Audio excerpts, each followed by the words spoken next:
Please tell me that I can't, that I won't, that I fail, that I'll never make it out, yeah. Please tell me all the bad, never good, fill my head full of everything. In my experience as a personal trainer, the most common reason I have people come in to become a new client of mine is to help them with losing weight. And the same applies to most personal trainers across America. As typical Americans in the 21st century, people don't just want to lose weight, but they want to lose it fast.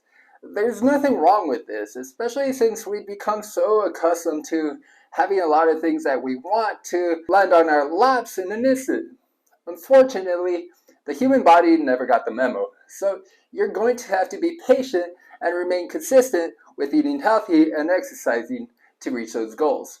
Welcome to the Workout Nerd Out. I'm Julio Lopez. I've got my master's degree in nutrition as well as being a certified strength and conditioning specialist and a certified personal trainer with over 8 years of experience in personal training. Losing weight is one thing, and losing fat is something that's very different. If you want your weight loss to last for the long term, you need to be sure that the weight that you're losing is predominantly coming from fat loss instead of losing muscle.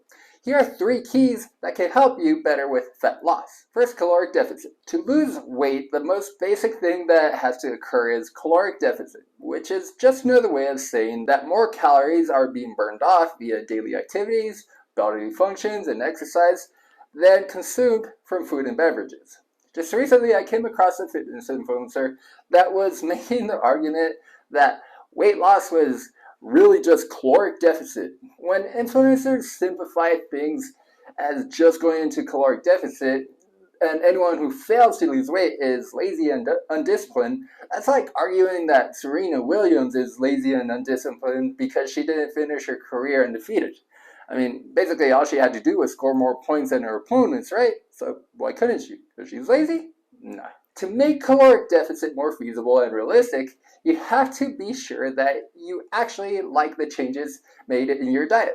For example, by having a person that doesn't mind switching ground beef to ground turkey is more realistic than trying to get a person that loves eating meat to turn into a vegan overnight. This is where writing down everything that you eat and drink in a 3-day diary can help a person spot some of the high-calorie items that are consumed, then substituting them with items that contain fewer calories and that are both enjoyable to eat. NEAT, N-E-A-T, is short for non-exercise activity thermogenesis, which is pretty much the calories that your body burns when doing activities that aren't specifically considered exercise, but still require your body to burn off calories.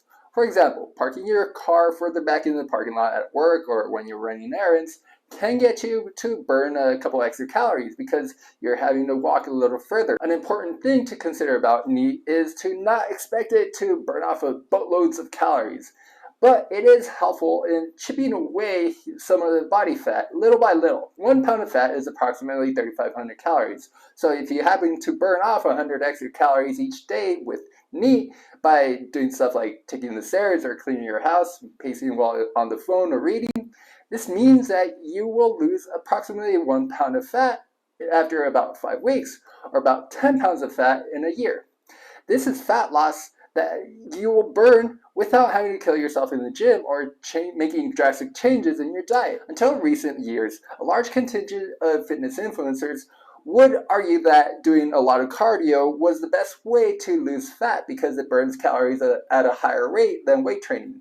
These days, it's a complete opposite, where it's more common to see influencers arguing that building muscle is a better way to burn fat because building muscle can increase the metabolic rate. So which side is right? The answer is yes, both of them. Muscle mass is more metabolically demanding than body fat, which means that carrying more muscle can help you burn fat at a faster rate. However, it's mainly subcutaneous fat that is diminished through weight training and muscle building, and this type of fat is not really what overly concerns medical professionals. Instead, visceral fat is the type of fat that's worrying professionals because of its proximity to important organs and contributions to hypertension as well as other cardiovascular diseases. As far as the type of exercise that best diminishes visceral fat, it's cardio.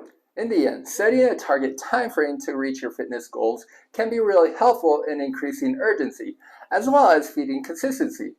But you should also prepare yourself in the event that you do not reach your fitness goals.